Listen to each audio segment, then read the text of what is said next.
o MMDA ang No Contact Apprehension Policy o NCAP sa Metro Manila. Sa ang ilang mga dokumento ay peke. Hindi rin legal ang employment na ipinangako sa kanila. Sa mata ng batas, mananagot ang sangkot at may sala. Dahil sa bawat paglabag, may karampatang parusa. Alamin ang mga pananagutan sa likod ng mga bawal. Dito sa Hoy! Bawal Yan! Wow, ang saya. Isang barangay na labada, puro mancha pa. Goodbye, pahinga. Mommy, isang laba lang yan sa Pride Bar Blue. May powerful stain-away enzymes na malupit sa dumit mansya. At di masakit sa kamay. Isang laba lang yan. Hello, pahinga. Hello, Pride Bar Blue. ACS. Tanggaling-galing mo Smart dishwashing paste ko Pritong ulam na masebo Plato ng kaldero Tanggaling for everyday. Ganyan pag smart ang dishwashing paste. May double tanggaling formula. Tanggal ang sebo, tanggal ang bakterya. Bahit para walang bahit. Linis fantastic sa metal at plastic. Number 1 ko to. Tanggaling-galing mo Smart dishwashing paste. ACS. Sa lahat ng bagay, simula pa lang, siguraduhing max protection na. Kasi pag kulang ang proteksyon, baka madaling masira. Sa ngipin, dapat may max protection din. Max sa halaga ng unique toothpaste. With Max Protect Formula, help stop cavities before they start, while keeping breath fresh. Try unique maximum fluoride protection. Para max alaga, max protektado. ACS.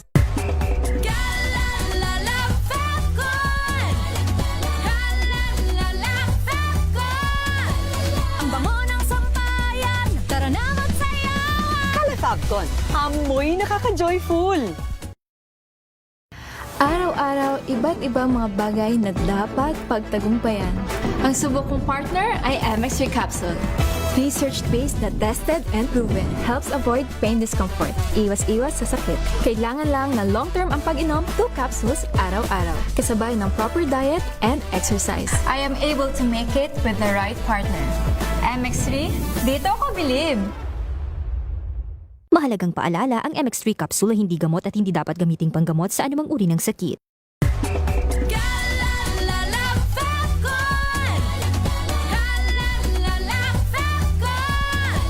Ang bango ng sampayan, tara na magsayawan! Calafabcon, amoy nakaka-joyful!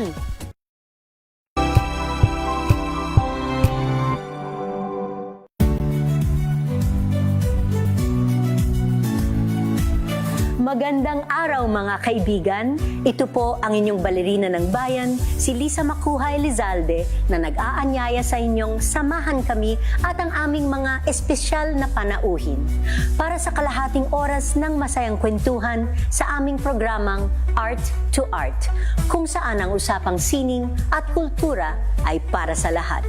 Huwag kaliligtaan, tuwing linggo, alas 3:30 ng hapon, dito lamang sa DZRH Radio, DZRH TV, at via online streaming.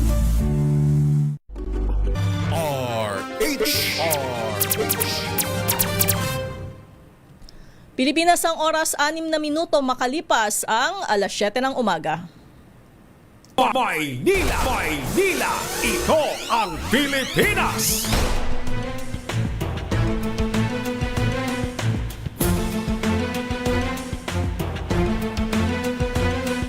Magandang umaga Luzon, Visayas at Mindanao. Araw ho tayo ng Linggo, 28 sa buwan ng Hunyo taong 2026. Ako po si Lef Narciso at ito ang programang Maynila, ito ang Pilipinas dito sa DZRH. Una sa Pilipinas, una sa Pilipino.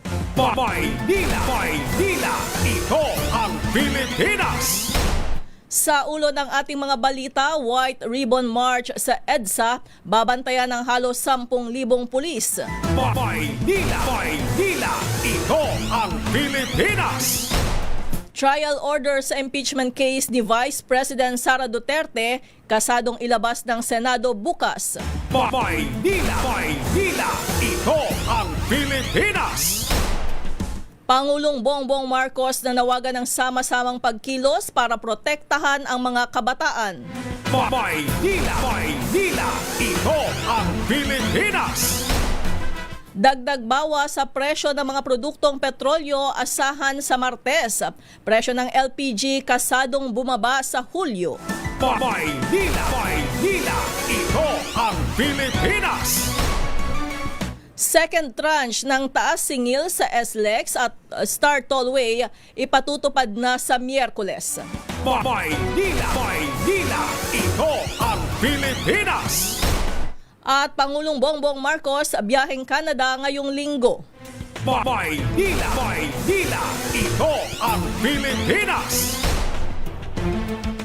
Sa detalye ng ating mga balita, magpapakalat ang National Capital Region Police Office ng halos 10,000 pulis sa buong Metro Manila para tiyakin ang seguridad at kaayusan sa gaganaping White Ribbon March ngayong araw. Ayon sa NCRPO, nasa 9,600 na pulis ang nakadeploy sa iba't ibang lugar bilang bahagi ng kanilang seguridad para sa aktibidad. Gaganapin ang White Ribbon March sa EDSA People Power Monument sa Quezon City. Inorganisa ito ng mga religious at civil society groups na nananawagan ng reforma sa halalan at mas mataas na pananagutan ng mga opisyal ng gobyerno. Layunin ng pagkilos na palakasin ang kampanya laban sa korupsyon at political dynasty at isulong ang mga pagbabago sa sistemang pampolitika sa bansa. Maynila, ito ang Pilipinas! Nakatakdang ilabas bukas ang trial order para sa impeachment case ni Vice President Sara Duterte matapos magbaba ng memorandum si Senate President Sherwin Gatchalian sa lahat ng mga senador. Ayon kay Senate Secretary Attorney Renato Bantug Jr., Clerk of Court ng Impeachment Court, lalamanin nito ang mga napagkasundoan sa pre-trial conference. Nakapaloob din dito ang admission of facts, listahan ng mga testigo at mga namarkahang ebidensya. Sabi ni Bantug, hihintayin nila ang komento ng depensa at ng prosecution sa loob ng 3 araw para gawin ang isang amended pre-trial order. Layunin ng trial order na mapabilis ang proseso ng impeachment trial sa usapin ng administrative side. Maynila, ito ang Pilipinas! Nanawagan si Pangulong Bongbong Marcos ng sama-samang pagkilos ng komunidad para masiguro ang kaligtasan ng mga kabataang Pilipino sa gitna ng tumataas na bilang ng mga insidenteng may kinalaman sa mga menor de edad. Sa kanyang vlog, sinabi ng Pangulo na labis siyang nababahala sa mga nagdaang trahedya na kinasangkutan ng mga bata at estudyante. Binanggit nito ang pamamaril sa loob ng paaralan sa Tacloban, 2 insidente ng pananaksak sa mga paaralan sa Cavite at pagkamatay ng 2 student athletes dahil sa pagkalunod habang nasa isang team building activity. Ayon kay Pangulong Marcos, dapat manatiling ligtas ang mga paaralan at maging lugar ng pagkatuto at pag-unlad at pag-abot ng mga pangarap ng mga estudyante. Dahil dito inatasan nito ang ahensya ng edukasyon at kalusugan, ang pulisya at mga lokal na pamahalaan na palakasin pa ang mga hakbang para sa kaligtasan ng mga mag-aaral sa buong bansa. Hinimok rin ito ang mga estudyante na huwag matakot humingi ng tulong kapag may pinagdaraanan at pinaalalahanan ang mga magulang na maglaan ng oras para makausap at maunawaan ang kanilang mga anak. Maynila, ito ang Pilipinas! Asahan ang posibleng dagdag bawas sa presyo ng produktong petrolyo ngayong linggo. Ayon sa Department of Energy, namumurong mag-rollback ang gasolina ng 50 sentimo kada litro, pero posible din ang piso at 50 sentimo na dagdag sa kada litro. Para naman sa diesel, inaasahan ang bawas na 80 sentimo o kaya naman ay dagdag na piso at 20 sentimo. Ang kerosene may posibleng rollback na 50 centavos o kaya ay increase na piso at 40 sentimo sa bawat litro. Paliwanag ng DOE, ang pabago-bagong galaw sa presyuhan ay bunsod ng tensyon sa pandaigdigang merkado. Ilalabas ang pinal na oil price adjustment bukas. Maynila, ito ang Pilipinas! Asahan naman ang malaking bawas presyo sa liquefied petroleum gas o LPG simula July 1 matapos ihayag ng Regasco na bababa ng 12 pesos kada kilo ang presyo nito. Ayon kay Regasco President Arnel T, ang pagbaba ng presyo ay dulot ng inaasahang pagliit ng contract price ng LPG sa pandaigdigang merkado. Sinabi ni T na nakatulong ang Memorandum of Understanding na nilagdaan ng United States at Iran para bumaba ang forecast ng contract price. Kung maisa sa katuparan ang rollback, aabot sa higit 130 pesos ang mababawas sa presyo ng karaniwang 11 kilogram na tangke.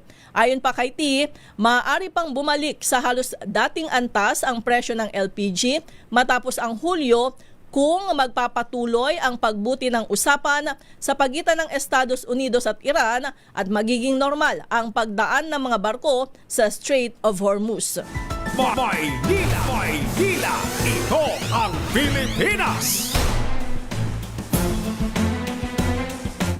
Aarangkada na ang ikalawang bahagi ng taas singil sa toll sa South Luzon Expressway at Southern Tagalog Arterial Road Tollway simula July 1. Sa SLEX mula Alabang hanggang Calamba, may dagdag na 11 pesos sa Class 1, 21 pesos sa Class 2 at 32 pesos sa Class 3 vehicles. Mula Calamba, Laguna hanggang Santo Tomas, Batangas, nasa 3 piso hanggang 9 piso ang increase o 37 pesos. Para sa Class 1, 74 pesos sa Class 2 at 111 pesos sa Class 3. Para naman sa end-to-end o mula Alabang hanggang Santo Tomas, may additional rates na 14 pesos, 27 pesos at 41 pesos. Sa Star Tollway, mula Santo Tomas hanggang Lipa, may karagdagang 4 na piso sa Class 1, 9 na piso sa Class 2 at 13 pesos sa Class 3. Sa end-to-end, 8 pesos hanggang 26 pesos ang dagdag o 57 pesos sa Class 1, 114 pesos sa Class 2 at 171 pesos sa Class 3.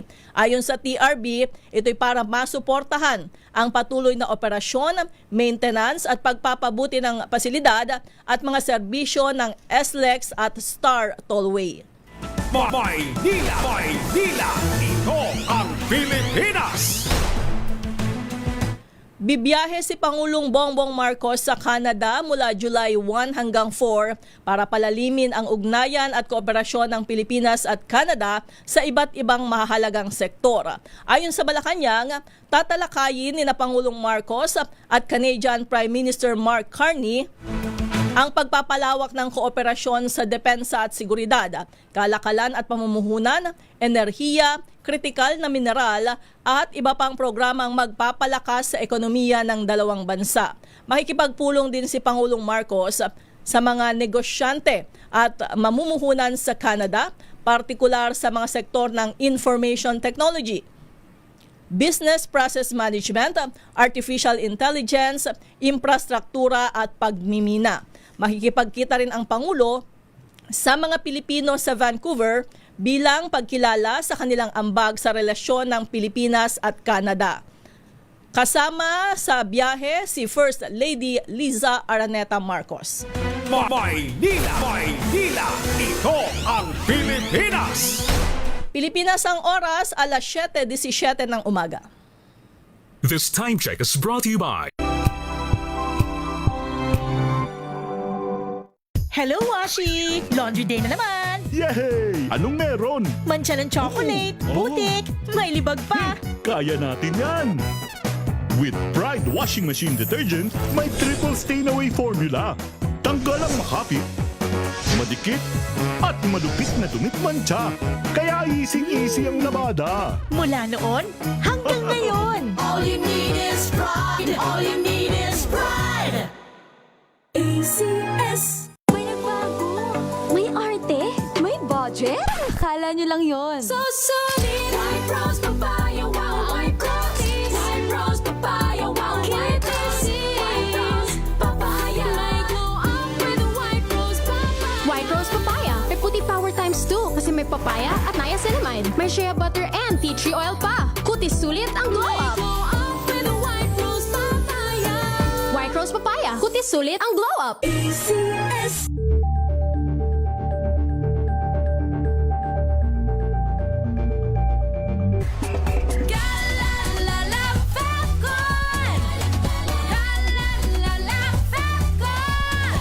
Ang bango ng sampayan. Tara na magsayawan. Calefacton, amoy nakaka-joyful.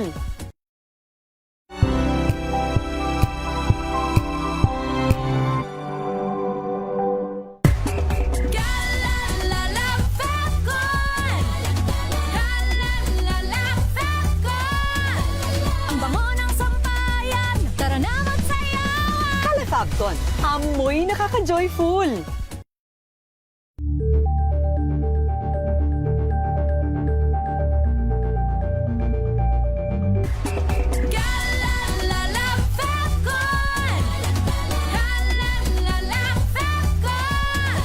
Ang bango ng sampayan. Tara na magsayawan. Calefacton, amoy nakaka-joyful.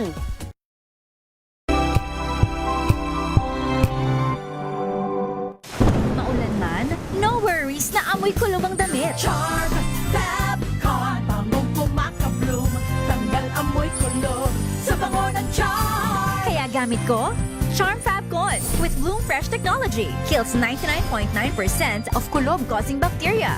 May aroma burst pa of thousands of flowers and berries. Ang sampay sa loob, no amoy kulob. Bangong kumakabloom sa charm. Charm Fabcon. Tinesting, sinuri, siniyasan. Ang resulta? Super effective ang Shield sa pagpatay ng bakterya at virus. Shield Antibacterial Soap. Believe ang mga eksperto sa Philippine Nurses Association. At si Mami. Tiwala ako sa Shield. Shield Antibacterial Soap. Napatunayang mabisa. Ang mga nurse, tiwala.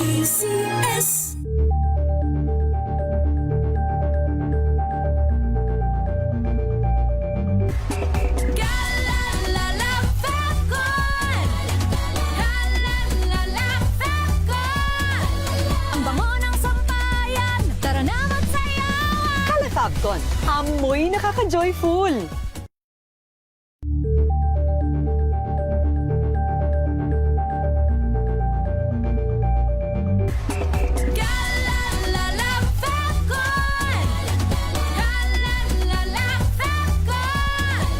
Ang bango ng sampayan. Tara na magsayawan. Calefacton, amoy nakaka-joyful.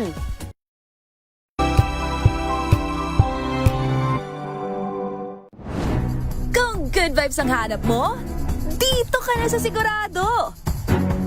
Mula sa mga istoryang nagbibigay ng inspirasyon hanggang sa mga kwentong may dalang solusyon. Mga balitang pampagaan ang pakiramdam at papaganda ng araw. Hindi lang ba sa good news, kundi the better news. Mula Lunes hanggang Biyernes, 1:00 ng tanghali sa DZRH TV.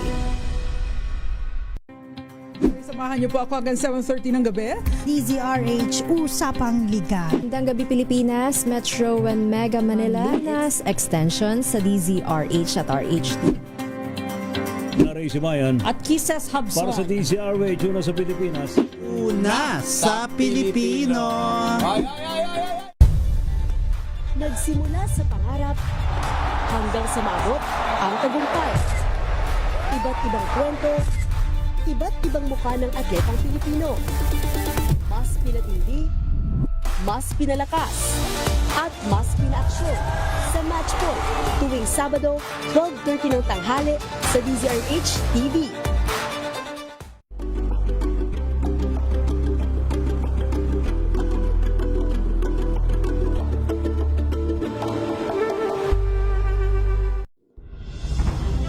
Tuloy-tuloy ang pagtulong, tuloy-tuloy ang pagseserbisyo, at tuloy-tuloy ang balitaan kasama si May Binauhan sa Operation R. Pilipinas ang oras, alas 7:22 ng umaga. Maynila! Maynila! Ito ang Pilipinas! Good morning mga ka-MIP, magandang umaga ho sa lahat ng ating mga kababayan na nakatutok sa ating programa ngayong umaga sa iba't ibang sulok ng Pilipinas, at syempre shout out sa ating mga kababayan na nasa iba't ibang panig ng mundo. Kumusta ho ang ating nagdaang linggo? Nako, medyo hindi maganda, no? Dahil binulabog tayo ng malungkot na pangyayari dyan sa Tacloban. Dahil dun sa insidente ng pamamaril sa loob ng paaralan. Kaya naman ngayon ay mainit ang mga usapin sa bagay na yan. Mula sa pagbaba ng edad ng pananagutan sa krimen, seguridad sa mga paaralan, paggamit ng social media ng mga bata at pagdisiplina sa mga kabataan. Teka, bago yan, kumusta ba ang lagay ng ating panahon ngayon? Meron tayong low pressure area ha, pero ang sabi ng Pag-asa ay maliit naman ang tsansa na mabuo bilang isang ganap na bagyo. Pero iyan ay huling namataan sa bahagi o silangang bahagi ng northeastern Mindanao. Sa mga nag-aabang ho kung ano ba ang magiging lagay ng panahon sa ating lugar, diyan sa may Eastern Visayas, Caraga at Davao Region, inaasahan ang maulap na papawirin na may kalat-kalat na mga pag-ulan at thunderstorms. Ayan, ang nakaapekto ho dyan ay ang LPA. Sa bahagi naman ng Ilocos Region, Zambales, Bataan, Occidental Mindoro at Palawan, mayroon ding mga kalat-kalat na pag-ulan dahil sa hanging habagat. Sa Metro Manila at sa iba pang bahagi ng bansa, magiging maulap ang papawirin na may kalat-kalat na mga pag-ulan, dulot yan ng localized thunderstorm.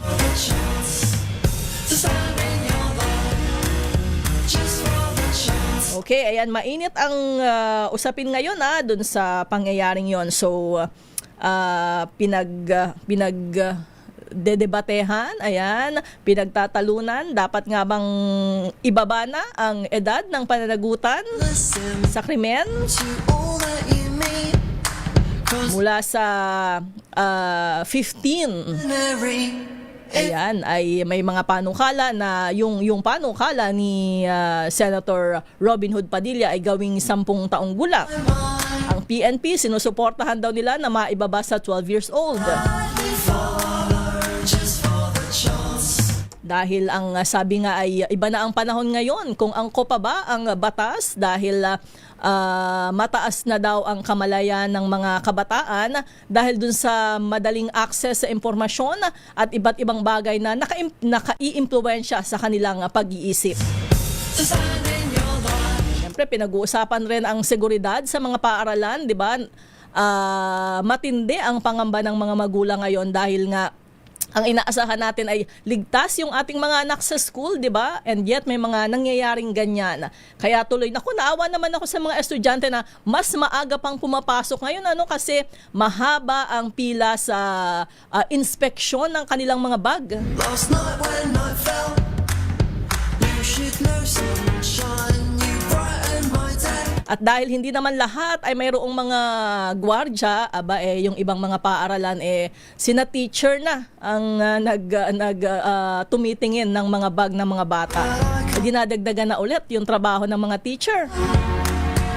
At yung pangangailangan, ayan, ang sabi, kailangan na ng metal detector, kailangan magdagdag o maglagay talaga ng mga magbabantay sa mga school.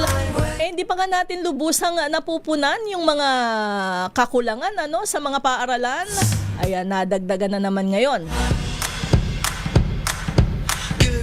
Ayan, at ang paggamit ng social media.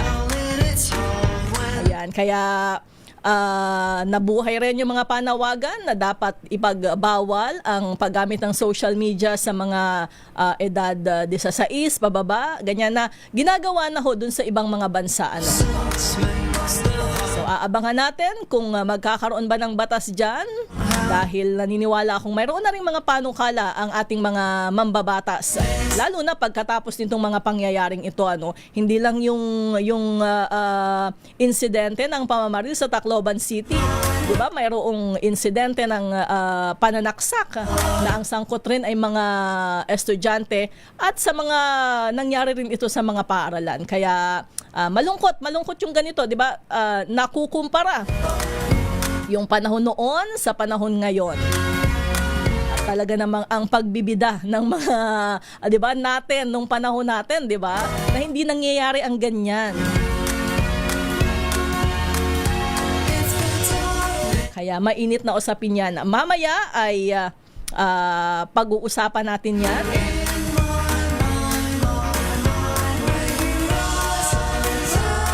Pero ngayon nga ay mayroon ng mga hakbang na ipinatutupad ang Department of Education. Ayan, para maiwasan na ang mga insidente ng karahasan sa mga paaralan. Abangan natin kung ano pa ang mga pwedeng gawin at ano pa ang mga ipatutupad na hakbang ng ating pamahalaan ng mga school. Yung ibang mga school kanya-kanya na no ng pwede nilang gawin. Actually parang halos lahat ay may mga memo sa mga magulang, sa mga estudyante dun sa mga pagbabago para sa seguridad at kaligtasan ng kanilang school at ng mga estudyante. Hindi lang ng mga estudyante, ng mga guro at lahat ng nagtatrabaho sa schools. Maynila! Ito ang Pilipinas! Sa ating pagbabalik, yan pa rin ang ating pag-uusapan. Pilipinas ang oras, 7:29 ng umaga. This time check is brought to you by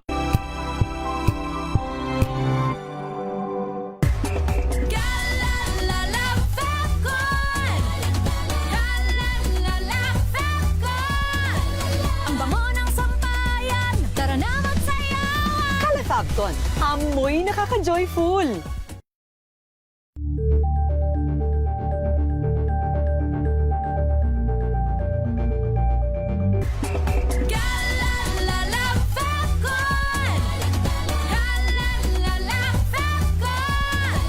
Ang bango ng sampayan, tara na magsayawan! Fabcon, amoy nakaka-joyful!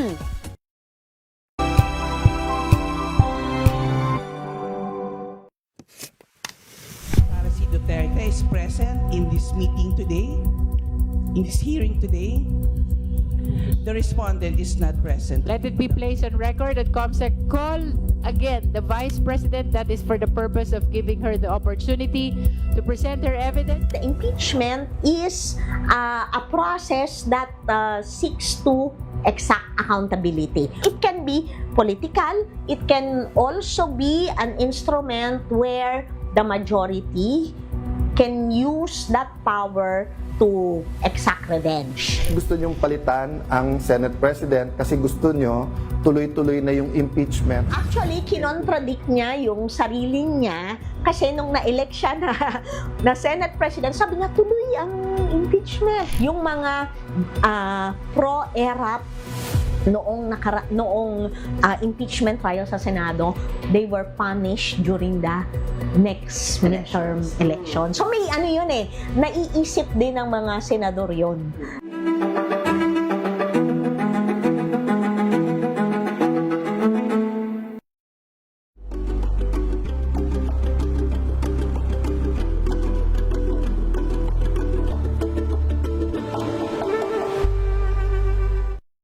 Mga balitang gigising sa inyong umaga. Mga balitang kailangan mong malaman. Mapapakinggan sa ACS Balita sa 2x2.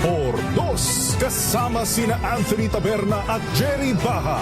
Lunes hanggang Biyernes.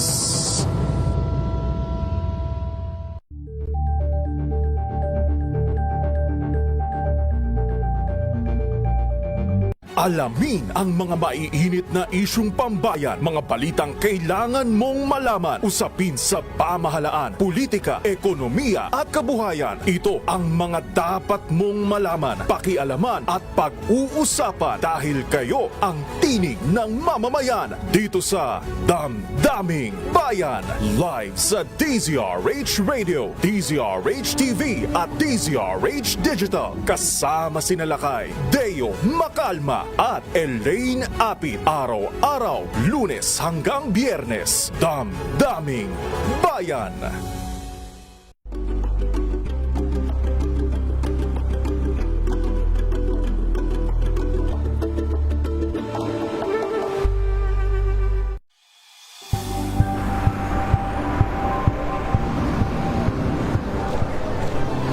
Ating mga eksperto. Dito lang sa Expert Opinion. Ito ang The Better News. TNVS. Trending and isang kwento, iba't ibang anggulo. Dito sa Point of View. Bawat pananagutan ating tatalakayin dito sa Hoy, Bawal Yan. Dito lang sa DZRH. Match of entertainment and lifestyle. Ito ang MBC TV Network News. Una sa Pilipinas, una sa Pilipino. Visayas at Mindanao at maging sa ibang bansa. Luzon, Visayas, Mindanao. Una sa Pilipinas. Una sa Pilipino. Walang advokasiyang maliit, basta't malinit. Maraming salamat. Muling sumasa inyo ang ating palatuntunan special on Saturday. Salamat po sa inyong pagsama sa amin dito sa Executive Session. Mabuhay ang Isang oras na talakayan ng mga usaping may kinalaman sa ating akto. Idulog nyo na yan dito sa Hoy, Bawal Yan. Ang latest happenings at trending sa mundo ng entertainment and lifestyle, their favorite stars. Mga kwentong maghahatid ng inspirasyon at aral sa mundo ng Tumunog na ang gantingan para sa kalikasan. Ang itinanghal bilang Best AM Radio Program Host ay si Cesar Chavez para sa special on Saturday ng DZRH.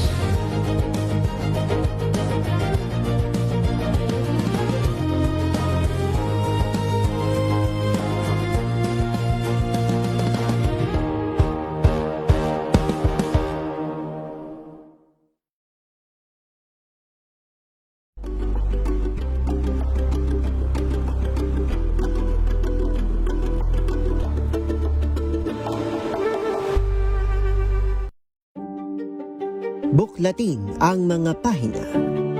Pakinggan ang boses ng lipunan. Tunghayan ang mga issue mula sa ibang katayuan. Nakakalungkot kasi deserve ba namin ng ganito? Na hindi nila alam kung ano talaga yung kanilang mga karapatan. Yung gobyerno, tinulungan nila yung kanilang magsasaka. Pinapatahimik tayong lahat using various laws. Through education, kayang-kaya nating baguhin yung ganitong klaseng pag-iisip. Isang kwento, iba't ibang anggulo. Dito sa Point of View.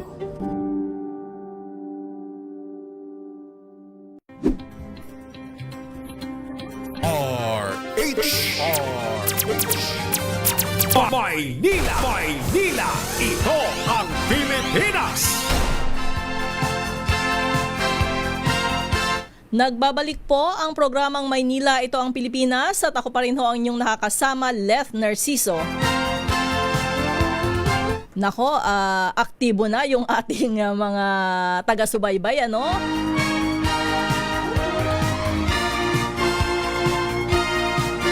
At syempre nagbibigay ng kanilang pagkukumpara doon sa panahon dati sa panahon ngayon.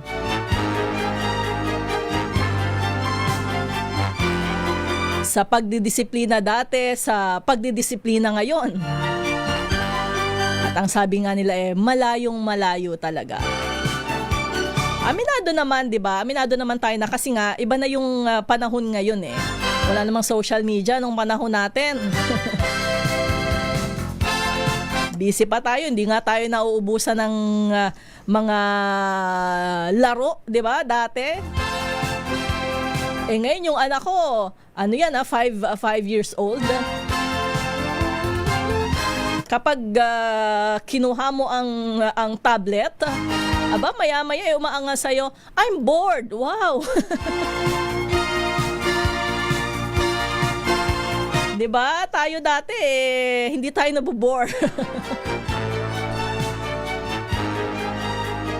Marami tayong nagagawa kahit wala tayong gadgets. Okay, makakasama po natin ngayon si Undersecretary Angelo Tapales, ang Executive Director ng Council for the Welfare of Children. Good morning, Yusek. Isang makabatang umaga po, Ate Let, at sa lahat po ng nakikinig ng DCRA. Salamat sa pag-imbita sa Council for the Welfare of Children po. Maraming salamat po, Yusek, sa pagbibigay ng oras sa amin ngayong umaga ng linggo. Yusek, tama ba? Ang CWC ay tutol dun sa panukalang ibaba ang minimum age of criminal responsibility? Hindi naman po sa tutol. Kami po ay sumusunod sa direktiba ng Pangulo na open tayo sa discussion. I think siguro dahil nga sa nangyayari ngayon, Ate Let, baka it's timely na pag-usapan na ulit yan, para ma-discuss natin yung mga pros and cons. Kasi merong mga siguro iniisip ng mga iba na siguro time na ito ay kalikutin o galawin. At naiintindihan natin yung emotion ng iba. Pero kalahati naman ng mga stakeholders natin na nasa sector, nagsasabi naman na sandali, may UN General Comment dyan na base sa science tsaka sa medicine. Tsaka syempre ang drivers naman ng child offending is really poverty, neglect of parents or dysfunctional family. So pag nilower mo naman yan, baka naman yan hindi yan ang solution. So I think timely po ang discussion, pero tayo ay nakasuporta lang po sa kung ano naman. Of course, we defer to the wisdom of the President and our lawmakers po. Pareho silang may punto, pero kami po, nakikita naman natin yung batas, if we implement it properly, maintindihan ng mga tao yung kabuuang senaryo. Kasi we always start at yung analysis natin, we always start at the incident, yung nangyayari po sa kapaligiran. Pero minsan nakakalimutan natin magbalik tanaw. Sandali, bakit nga pala nag-commit ulit yung bata ng offense? Maybe there are other factors that we need to address also. Yusek, ano ang papel ng CWC sa implementasyon ng Juvenile Justice and Welfare Act? Kasi kayo ay ahensya na katuwang sa implementasyon nitong batas na ito. Tama po, Ate Let. We are an attached agency of the DSWD, sister agency po namin ng Juvenile Justice Welfare Council. And we are a member of the Juvenile Justice Welfare Council. Kaya siguro kung si Edith Tricia Oco, maririnig mo rin yung mga interview o baka na-interview mo na siya, medyo aligned din kami dun sa sa position namin na until the law is amended, of course, we have to implement it. There are really pros and cons for both sides talaga. So, tingin ko magandang pag-usapan yan. And I think the discussion will start on July 1 dahil pag-uusapan po sa Senado yan, yung inquiry in aid of legislation po. Pero Yusek, sa nakikita ninyo, epektibo ba yung implementasyon ng batas? There is much to be desired, Ate Let, to be honest. Pero kunyari, based on the data of the Juvenile Justice Welfare Council, kunyari, ang bilang po ng children in conflict with the law natin noong 2017 is like high 20,000s. Madami talagang children in conflict with the law noon. Pagdating ngayong 2026, yung January to June natin, nasa mga 5,000 plus lang tayo running. So malaki po ang pinagbago rin, and that's owing to the implementation of the law. Pero tapos ang isa pang magandang data ng Juvenile Justice Welfare Council, yung reoffending, kunyari yung mga batang nasadlak sa krimen, nilagay sa bahay pag-asa, 94% po ay hindi na nag-offend, nakabalik sa society, and 6% lang ang umulit. So these are indications na umuubra naman ang batas. Pero Ate Let, tama ka, marami pang kailangan gawin. Kunyari yung mga bahay pag-asa natin sa buong Pilipinas, hindi yan sapat. Kung maraming child offenders tayo, saan naman natin ilalagay? So I think kaya dyan po, yan ang pinopondohan ng gobyerno po ngayon. Sabi ninyo hindi sapat kasi parang bihira. Sa lahat ba ng lugar mayroon ng bahay pag-asa? Hindi pa po lahat, kasi ang requirement po ng batas natin, Juvenile Justice Welfare Act, lahat po ng highly urbanized cities and provinces. So napakarami po niyan. Ang ginagawa po ng government ngayon, while marami ng bahay pag-asa sa iba't ibang probinsya, dun sa mga areas na wala po, ang layunin natin, of course with the help of the DSWD rin, Secretary Rex Gatchalian, is makalagay man lang dun sa region man lang. Kunyari dun sa area ng mga probinsya ngayon, wala pa. isa man lang per region para naka-cluster sila doon, may pagdadalan po ng bata. Ano? So yan po ang inaayos nila with the Juvenile Justice Welfare Council po. Yusek, sa mga kaso ng mga batang nasangkot sa paggawa ng masama, o sabihin na natin sa krimen, paano sila nagbabago, gaano katagal silang sumasailalim sa rehabilitasyon, sa intervention? Opo, Atilet, yung kunyari yung 15 years and below, ano, since ito yung exempt from criminal liability, unang-una hindi po sila scot-free o ibig sabihin petiks pag nakagawa ng krimen. Ano? Lalong-lalo na if the offense committed is serious or repeat offender sila ilalagay sa Bahay Pag-asa. At hindi lang basta sa Bahay Pag-asa, meron pang section ng Bahay Pag-asa na tinatawag na Intensive Juvenile Intervention Support Center. Mas mahigpit pa ho yun.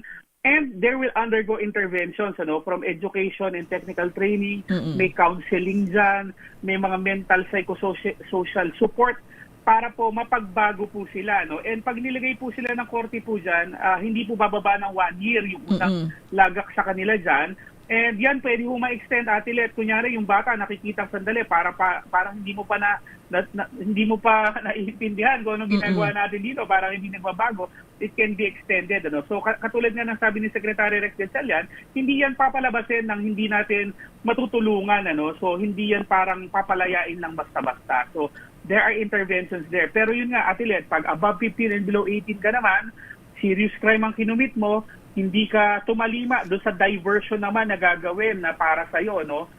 Itutuloy ang kaso talaga. Eventually, pwede talaga mapanagot ang bata pag incorrigible o hindi na natin masalba o makorek. Yusek, nagagawa bang i-review ng regular yung mga provision ng batas? Kasi yun yung pinag-uusapan ngayon, kung angko pa ba ngayon? Or kapag ganito lang na may pagkakataong nangyayaring ganito, kaya napag-uusapan? Alam mo, Atilet, sa pool mo yung punto. I think last year, come budget season, may ganito ring issue. Nabuklat din yung usapan ng pag-lower ng minimum age of criminal responsibility.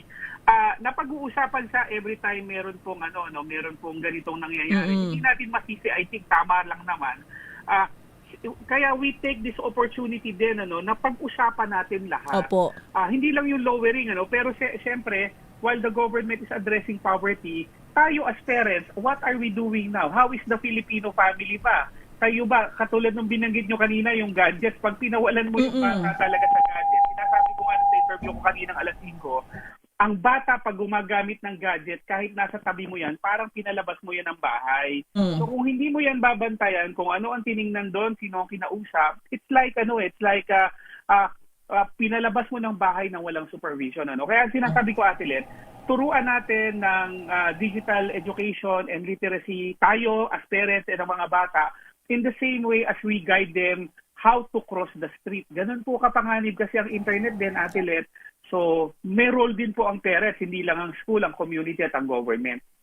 Ayan, sinabi niyo po mapanganib yung online access. So definitely may ginagawa namang mga pag-aaral, Yusek, na kung ano yung mga nagiging dahilan ng juvenile delinquency o paggawa ng krimen ng mga kabataan. Tama po. Tama po, Atilet.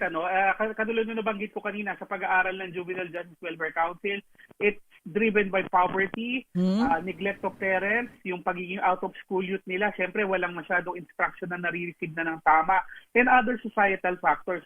Siguro, I would just like to add, dahil ito very timely ngayon yung discussion, yung influence ng cyberspace, Atilet, hindi natin na iyan maikakaila, social media platforms, and now gaming platforms, maraming violent contents pala dyan, and mga suggestive contents.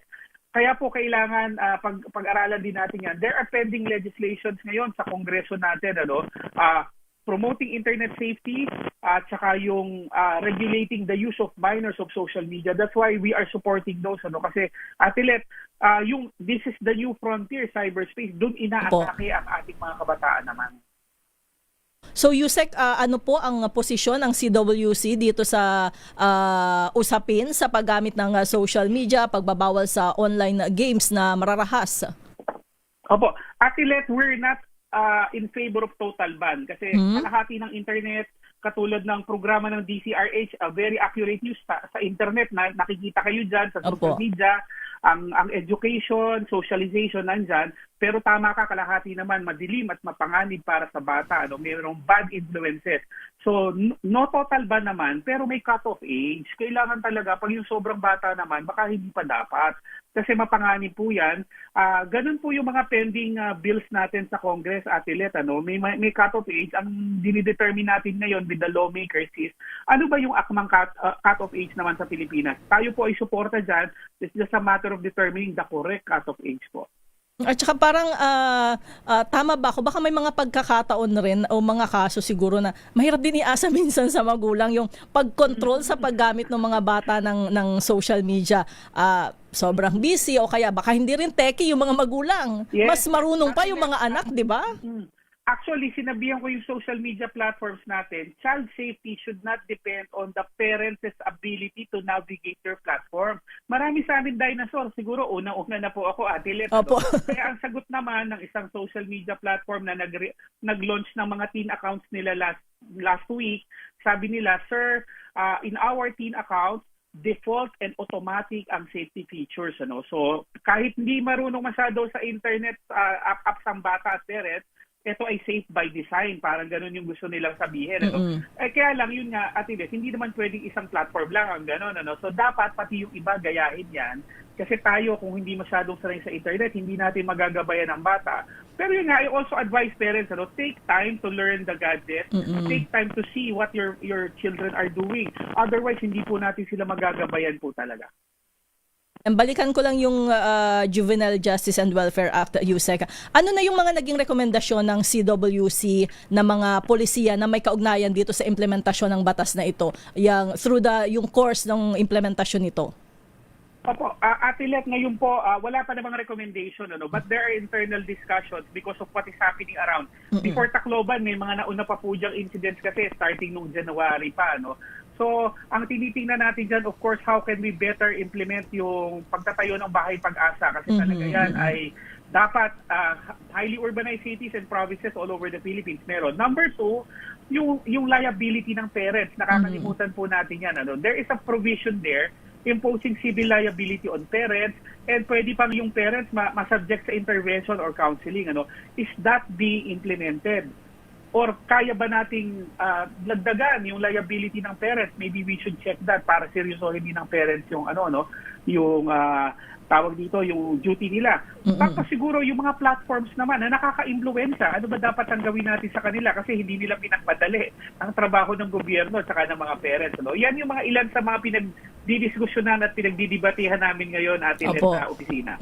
At USEC, ang tanong dyan iniisip natin yung kapakanan ng mga involved, ng mga nakagawa nung pamamaril na yun. Pero paano naman daw yung karapatan ng mga biktima, ng mga kabataan rin, mga estudyante? Tama po yan, Ate Let. Kaya lagi kaming naiipid dyan kasi kami yung Council for the Welfare of Children. Pag dalawang children yung na-involved, of course, we want the offenders to be subjected to the full extent of the law and serve yung rights nila. Pero at the same time, nalulungkot kami. Bakit namamatay, nasasaksak, nababaril ang mga bata? We need to make our homes and our schools and our communities safe.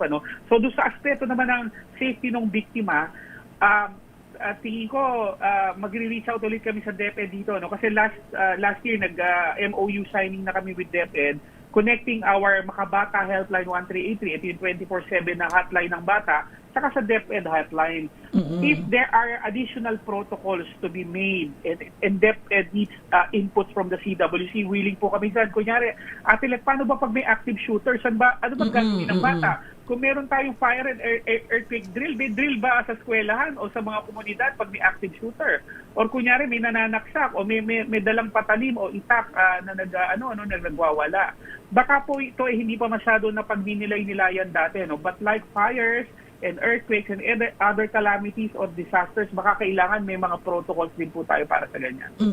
Ayan ako, Yusek, kukonti lang yung oras natin pero sigurado ako na magkakausap pa ulit tayo. Pero Yusek, baka may gusto kayong iparating sa ating mga kababayan sa gitna ng mangyayaring ito dahil, di ba, may kasabihan nga, it takes a village to raise a child. Ayan, Ate Let, sinimulan mo na, it takes a village to raise a child, but because there is now internet cyberspace, our village has drastically increased to include that cyber village in the internet. So bantayan po natin ang ating mga bata sa physical village at sa cyber village. Protektahan po natin sila para po sila ay number 1, protektado, hindi masasaktan, and number 2, hindi rin makakasakit ng kapwa-bata o kapwa-tao. So, sa bagong Pilipinas, huwag natin kakalimutan, bawat bata ay mahalaga, kaya alagaan at protektahan po natin sila. Maraming salamat, Yusek, sa mga paliwanag, sa mga ibinigay ninyong impormasyon, at maraming salamat po sa pagbibigay ng oras sa amin ngayong umaga. Thank you, Ate Let. Happy Sunday po. Maraming salamat po si Undersecretary Angelo Tapales, ang Executive Director ng Council for the Welfare of Children. Pilipinas ang oras, alas 7:53 ng umaga.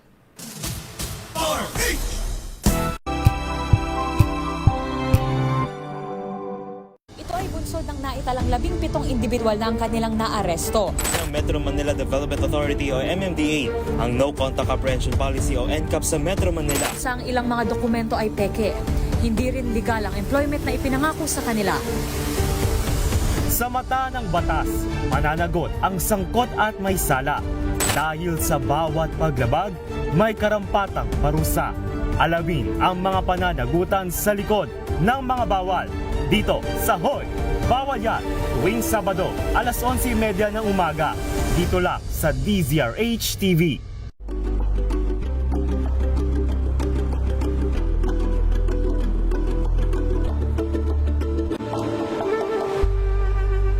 Tumunog na ang gandingan para sa kalikasan. Ang nagkamit ng parangal bilang Best News Anchor ay walang iba kundi si Angelo Palmones ng Magandang Umaga Pilipinas, DZRH Radio 666 kHz.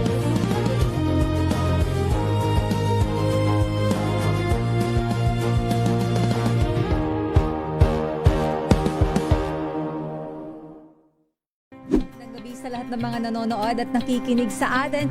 Thank God it's Good evening, Metro at Mega Manila. Magandang gabi Pilipinas, Metro and Mega Manila.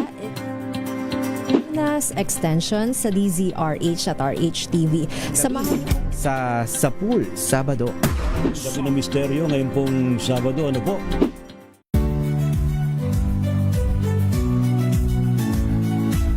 Magandang araw mga kaibigan. Ito po ang inyong balerina ng bayan, si Lisa Makuhay Lizalde, na nag-aanyaya sa inyong samahan kami at ang aming mga espesyal na panauhin para sa kalahating oras ng masayang kwentuhan sa aming programang Art to Art, kung saan ang usapang sining at kultura ay para sa lahat. Huwag kaliligtaan, tuwing linggo, alas 3:30 ng hapon, dito lamang sa DZRH Radio, DZRH TV, at via online streaming.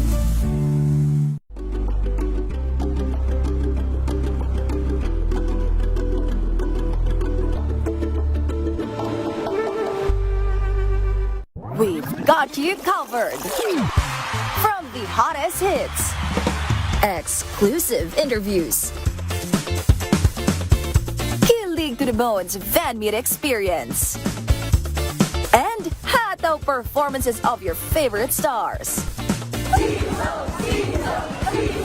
Saturdays, 12 noon, dito lang sa DZRH TV. Luzon, Visayas at Mindanao. Isang oras na balita at talakayan ngayong araw hunang At ito linggo. ang programang Maynila, ito ang Pilipinas. Samahan po ninyo hanggang alas 9 ng umaga sa Isyong Pambayan. Giselle Ricofor. Naman si Edniel Paruso. Maraming salamat and of course sa mga sumama sa atin. Luzon, Visayas at Mindanao, programang Ang Galing Mo Daw. Isang kwento, iba't ibang anggulo. Muli ako po, si Art. Curious ka ba sa maraming bagay? Kami na ang bahala dyan. Aalamin, tutuklasin at bibigyang linaw namin ang mga katanungang bumabagabag sa inyong isipan. Sa programa kung saan ang bawat sagot ay galing lamang sa mga eksperto. Ang Expert's Opinion, tuwing linggo alas 3 ng hapon, dito lang sa DZRH TV.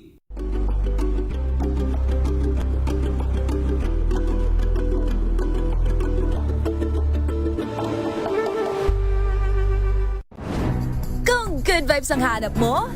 Dito ka na sa Sigurado! Mula sa mga istoryang nagbibigay ng inspirasyon hanggang sa mga kwentong may dalang solusyon. Mga balitang pampagaan, pakiramdam at pampaganda ng araw. Hindi lang basta good news, kundi the better news. Mula Lunes hanggang Biyernes, 1:00 ng tanghali sa DZRH TV. Check na araw mga health checkers. Ang mabuting balita ng ating Panginoon. Kasama pa rin ang ating mga eksperto. Ito po ang inyong balerina ng bayan, si Lisa Makuhay Lizalde. Ito po ang Radyo Henyo sa DZRH.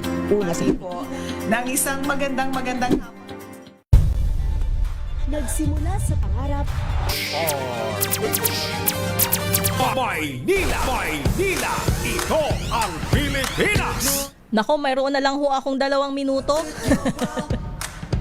Doon sa mga nag-aabang ng walang pasok sa kanilang mga lugar, sa iba't ibang panig ng Pilipinas, ayan, ito yung mga may fiesta, no? Maraming may fiesta ng July 1. Pero bukas, ayan, special non-working day sa Mulanay, sa lalawigan ng Quezon. At itong mga puro July 1. Ayan, special non-working day sa Pangantukan sa Bukidnon. Kibawe sa Bukidnon. Sa Dipolog City, Zamboanga del Norte. San Carlos, Negros Occidental. Maging sa bayan ng Magsaysay sa Misamis Oriental at sa Maramag sa lalawigan pa rin ng Bukidnon. Ayan, happy fiesta ho sa inyo kung ano man ang mga ipinagdiriwang. At sa July 3 ay sa Bambang sa Nueva Vizcaya. Okay, sige, pasadahan ko. Teka, mag-shoutout na lang ako ha, dun sa mga aabutin. Dahil wala na tayong oras. Si Jofel Real ay nasa Australia. Si Mushroom Kids, si Vivid, si Michael Fresco. At sa YouTube, si Chofilo... Si Chofilo. Hirap na hirap akong basahin ang apelyido. Lawingko. Tama ho ba? Si Mario Agustin, Teresita Atienza, Amparo Lalas, Nilo Gramanda, si Ating Lourdes Bacani, Jason Baldemoro, Jocelyn Palabrica, Ray Redublo, si Andoy, si Onad,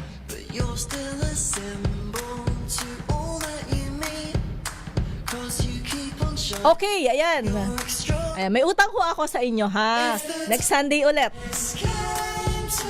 Maraming salamat sa pagtutok sa atin ngayong umaga. Ako po si Leth Narciso at susunod na si Manang Milky Rigunan sa mga isyong pambayan. Pilipinas ang oras, 1 minuto na makalipas ang 8:00 ng umaga.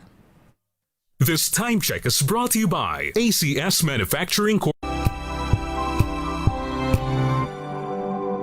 Wow, ang saya. Isang barangay na labada, puro mancha pa. Goodbye, pahinga. Mommy, isang laba lang yan sa Pride Bar Blue. May powerful stain-away enzymes na malupit sa dunit mancha. At di masakit sa kamay. Isang laba